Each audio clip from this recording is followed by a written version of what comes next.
মেধাবৃত্তি পরীক্ষা যারা উত্তীর্ণ হয়েছে তাদেরকে প্রশংসা জানাচ্ছি। তোমরা সকলে বাংলাদেশের এক একজন নেতা হবে, এমপি হবে, মিনিস্টার হবে, এসপি হবে, ডিসি হবে, লেখাপড়া করতে থাকবে। তোমাদের আমার দ্বারা বহু গুরুত্ব।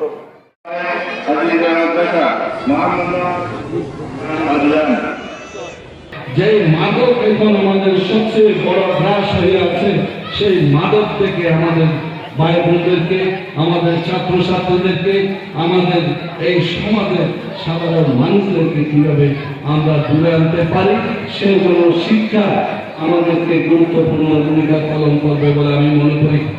আপনার সময়ে আমরা প্রত্যেকেই শিক্ষক পরিবারের এখানে আরো যারা আছেন, আমরা নির্ভয়ে আমরা পাঠদান করব। আমরা আপনার কাছে যে কোনো বিষয়ে সহজে অ্যাক্সেস পাবো, সেই প্রত্যাশা আমি আপনার কাছে রাখতে চাই। আমি বলতে চাই, আপনার হাত ধরে এহসানুল মাননীয় মন্ত্রী মহোদয় এহসানুল মিলনের পাশাপাশি এই উকিয়া টেকনাফেও একটা শিক্ষার নীরব বিপ্লব সাধিত হবে এবং তার অগ্রভাগে আপনি থাকবেন। আমরা আপনাকে সর্বাত্মকভাবে সহযোগিতা করে যাব। এখানে ভিন্ন ধর্ম মানুষও আছে সম্প্রদায়ে, তাদেরকেও আমরা সম্প্রদায় ভিত্তিক ইজ্জত দিয়ে তাদেরকে আমরা সসম্মানে এই সমাজে বসবাস করুক, সেটাও চাই। আমাদের বর্তমান সরকার আপনারা জানেন, প্রত্যেকটা যে 31 দফা দিয়েছে সমস্ত দফা বাস্তবায়ন করবে ইনশাআল্লাহ তাআলা। তারিখ সাহেব আমরা সেটা বাস্তবায়ন করি।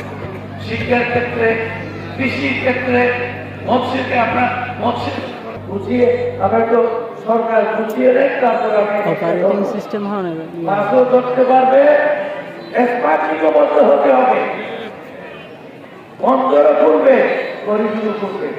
আমরা সুন্দর ইজ্জতদার ব্যবসা বাণিজ্য করবো, যাতে আমাদের চরিত্রের উপরে কেউ আর দুর্নাম করতে না পারে।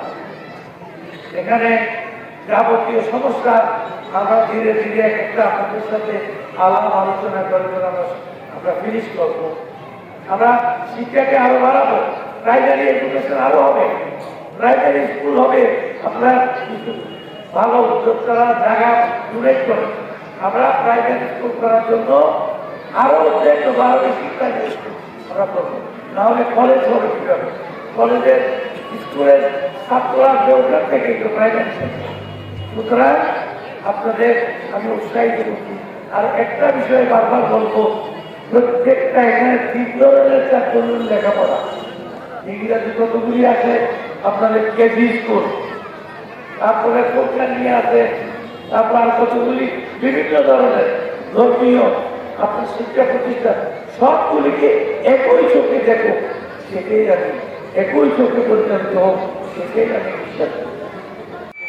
পরিশেষে একটা কথা বলি, যেটা আমাকে সবসময় বলে, কিছুক্ষণ আগে আমার বড় ভাই বলেছে যে নামাজ নদী বিষয় যেহেতু তারা আসতে আসছে, নামাজ নদীর বিষয়টা তারা একটু সিরিয়াসলি দেখবেন। এটা আমরা এলাকাবাসীর পক্ষ থেকে আমি তাদের কাছে অনুরোধ করবো।